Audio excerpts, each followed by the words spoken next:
آج میں آپ کے سامنے ایک ایسی شخصیت کا تعارف کروانا چاہتا ہوں کہ جن کے متعلق کہا جاتا ہے کہ غیبت کے شبستان میں چراغ انتظار جلانے والوں کے لیے ان کی شخصیت ایک مشعل راہ. آیت اللہ مہدی پور. آیت اللہ مہدی پور 30 سال سے مہدی پور پے واورے 30 سال سے اپنی قلم کو اپنی زبان کو امام زمانہ کے لیے ایسا استعمال کیا کہ گویا ایک لحاظ سے حق ادا کر دیا. جب ان سے ایک دفعہ سوال پوچھا گیا, ایک انٹرویو لیا گیا درمیان میں جو آیت اللہ مہدی پور, کہ آپ نے آخر اپنی تمام تر توجہات کا مرکز فقط امام زمانہ کی ذات گرامی کو کیوں قرار دیا ہے؟ آپ فقط انہی کے متعلق لکھتے ہیں, انہی کی زیادہ بات کرتے ہیں. فرمایا آقا مہدی پور نے کہ اس زمانے میں امام زمانے سے مظلوم کوئی بھی نہیں. پھر ایک مثال بھی دی کہ نیپولین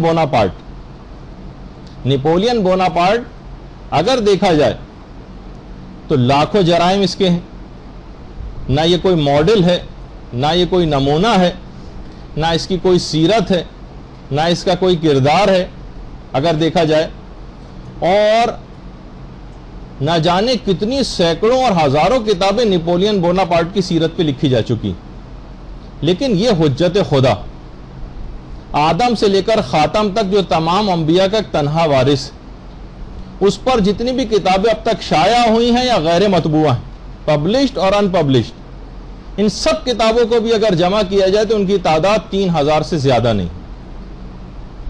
کیونکہ اگر آپ کو ایک دفعہ پہلے بھی ہماری سلسلے میں گفتگو ہوئی تھی تو میں نے ایک چیز بیان کی تھی کہ ایسا لوگ چھاپتے ہیں, ایسی اپنی جو بھی کاز ہوتا ہے اس کی ایسی خدمت انجام دیتے ہیں کہ selections from the Reader's Digest پتہ نہیں کتنے کروڑ کی تعداد میں چھپتا ہے ہر مہینے, کروڑوں کی تعداد میں ریڈرز ڈائجسٹ جو ہے اس کو آپ دیکھیں, اس کے سلیکشن کو آپ اگر آپ دیکھیں کتنی بڑی تعداد میں.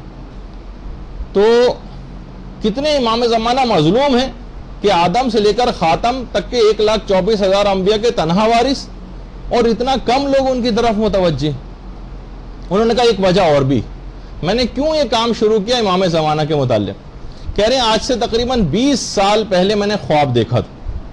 ایک خواب, خود فرماتے ہیں اگرچہ خواب حجت نہیں ہوتا لیکن کبھی کبھی خواب رہنما ثابت ہوتا ہے اور زندگی میں نور داخل کر دیتا ہے. ہر دفعہ نہیں, جیسے کہ چھوٹے موٹے الٹے سیدھے قسم کے خواب آپ لوگوں کو آتے ہیں تو فوراً تعبیر پوچھنا شروع ہو جاتے ہیں اس کی. نہیں, کبھی کبھار ایسے خواب ہوتے ہیں کہ واقعاً اور رہنما ثابت ہوتے ہیں اور زندگی کے اندر ایک نور داخل کر دیتے ہیں. میں نے خواب میں دیکھا کہ پیغمبر اسلام اور امیر المومنین علیہ الصلوۃ والسلام بیٹھے ہوئے ہیں. اللہم صل علی محمد وعلی محمد. اور ساتھ ہی پیغمبر اسلام اور امیر المومنین کے ساتھ ہی حضرت حمزہ سید الشہداء اور مالک اشتر یہ بھی ان کے ساتھ ہی بیٹھے ہوئے ہیں کہ مالک اشتر کی قبر ہے آپ کے سامنے. اور مالک اشتر اور حضرت حمزہ خطیب اور ذاکرین کی ایک لائن لگی ہوئی ہے اور اس میں اس قطار میں سب لوگ کھڑے ہوئے ہیں اور حمزہ اور مالک اشتر سب کو نمبر دے رہے ہیں.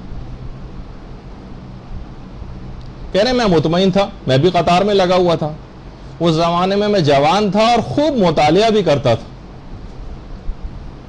ظاہر ہے کہ مدرسۃ القائم کی میں تو داخلہ نہیں لیا ہوا تھا کہ یہاں آنے کے بعد کتابوں وغیرہ پڑھنے کے اوپر پابندی لگ جائے. یعنی کہ جیسے کہ ظاہر ہے کہ اتنے عرصے سے آپ کی خدمت انجام دے رہے ہیں, معلوم تو چلتا ہے نا کتنی خواتین کتابیں پڑھ رہی ہیں, لائبریری سے کتنا استفادہ کر رہی ہیں. یہاں تو ہمیں یہ والی صورتحال زیادہ آپ لوگوں کی نظر آتی ہے جیسے تالا لگا دیا گیا اور کتابیں پڑھنا بالکل موقوف کر دی. کہتے ہیں میں خوب مطالعہ بھی کرتا تھا اور میں مطمئن تھا کہ مجھے تو بہت ہی اچھے نمبر ملیں گے. مفید تقریریں کرتا تھا اور میں اطمینان میں تھا کہ کم سے کم 90 نمبر تو 100 میں سے مجھے ضرور ملیں گے. میں حضرت سید الشہداء کے پاس جب پہنچا تو حضرت سید الشہداء, کیونکہ حضرت حمزہ کا بھی ایک لقب سید الشہداء جب امام حسین کے بعد پھر مخصوص ہو گیا ہمارے امام حسین کے لیے, لیکن بہرحال ان کا بھی ایک لقب ہے. میں ان کے پاس جب گیا تو دیکھا کہ مجھے 60 نمبر دیے، 60۔ میں نے ان سے تو کچھ نہیں کہا، وہ اپنی کاپی لے کے میں پیغمبر اسلام کے پاس آیا کہ اور شکایتاً میں نے کہا کہ یا رسول اللہ دیکھیے اتنے کم نمبر سے 60 نمبر مجھے حضرت حمزہ نے دیے۔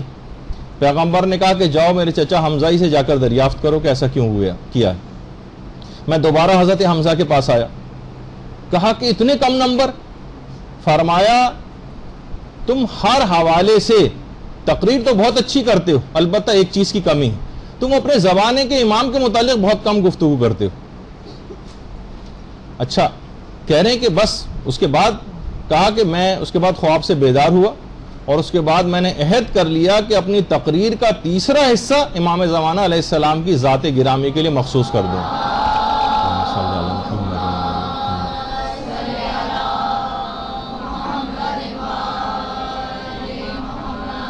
اور فرماتے ہیں کہ آج 20 سال ہو گئے ہیں میں اسی سلسلے کے اوپر اب تک کاربند ہوں۔ اچھا، اب ایسا بھی نہیں کہ 100% تقریر کا تیسرا حصہ یعنی ایک حصہ امام زمانہ کے لیے میں نے مخصوص کیا۔ پھر اس کے بعد فرماتے ہیں میں نے جب اس پہ کام شروع کیا تو اس راہ میں میں نے جتنے قدم آگے بڑھائے اتنی ہی زیادہ امام زمانہ کی عنایات شامل ہوتی چلی گئیں اور میں مزید سے مزید کوششیں کرتا چلا گیا۔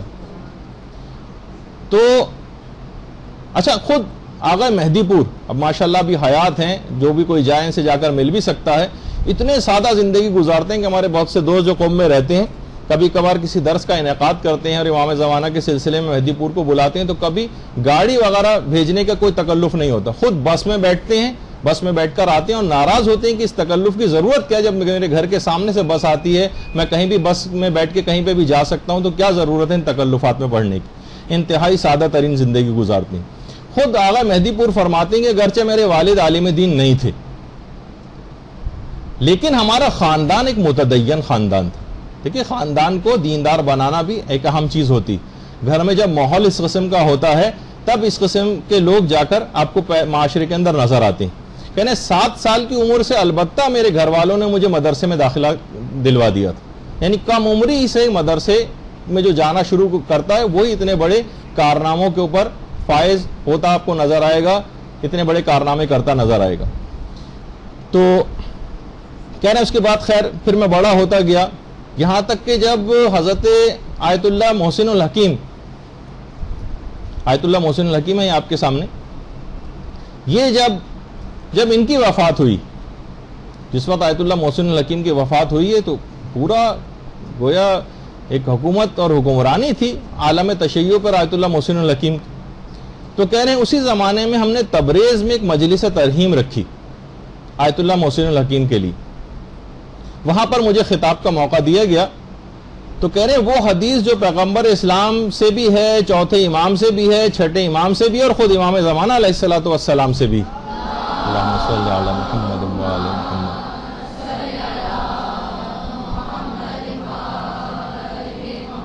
کہ حضرت حجت کی غیبت میں مثال ایک سورج کی جو بادلوں کی اوٹ میں ہوتا ہے، وہ جو پوری ہے، میں اس کا مفہوم بتا رہا ہوں، اور اس سے ساری کائنات کو اور پوری دنیا کو اس سے فیض پہنچتا۔ تو کہہ رہے ہیں ایک اس سلسلے میں ایک نقطہ جو اس سے پہلے کبھی بیان نہیں ہوا تھا، وہ میں نے ایک اور نقطہ وہاں پر بیان کیا کہ سورج کا ایک اہم ترین فائدہ نظام جہان کی بقا بھی، یعنی اگر سورج کو نکال دیا جائے، یعنی نظام شمسی میں جو سورج کا کردار ہے وہ اس کی جو قوت جاذبہ اس کے اندر سورج کے اندر پائی جاتی ہے، قوت جاذبہ، اور آپ کو پتہ ہے کہ ریپلشن کی ایک قوت ہوتی ہے اور ایک اٹریکشن کی قوت ہوتی ہے۔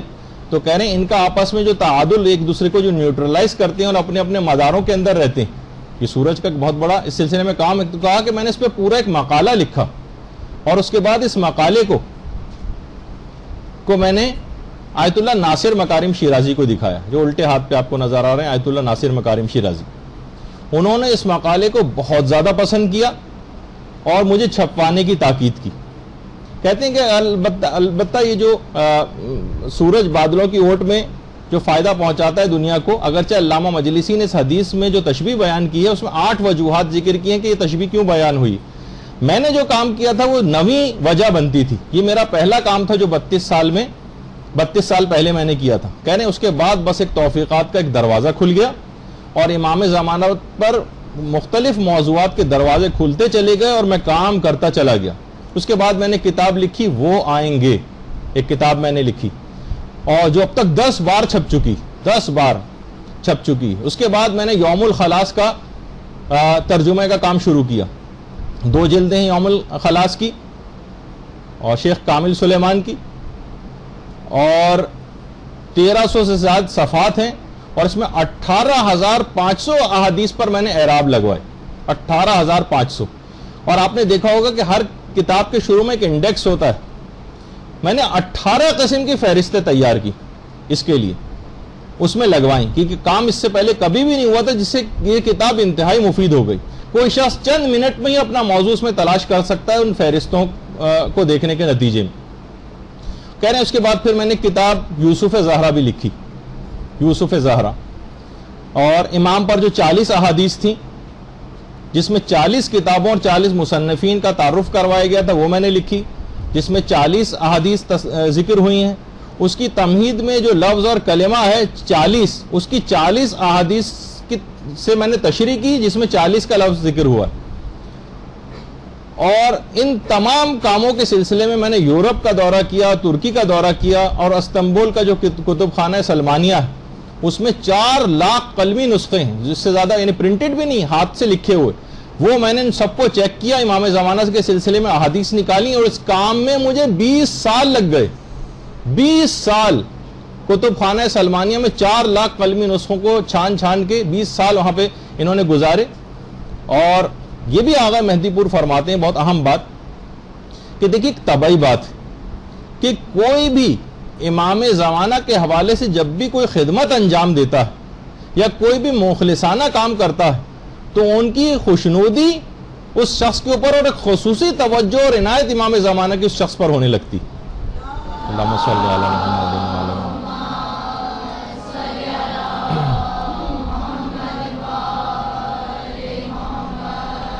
دیکھیے آپ کو بھی چاہیے کہ اپنے بساط کے مطابق کوئی نہ کوئی کام شروع کریں، جیسے کہ آگے چل کر میں ان کچھ کاموں کی فہرست بھی آپ کو بتاؤں گا کہ جو آپ لوگ شروع کر سکتے ہیں. اس وقت تو یہ کہ بہت خلوص دل کے ساتھ اور بہت ہی اچھے طریقے سے علم حاصل کرنے کی فکر کریں، اپنے مطالعے کو زیادہ سے زیادہ بڑھائیں، امام زمانہ سے تقرب اور توسل کے جو چیزیں ہیں وہ انجام دیں. کتنی ایسی چیزیں ہیں. برحمتك يا ارحم الراحمين وصلى الله على محمد وآله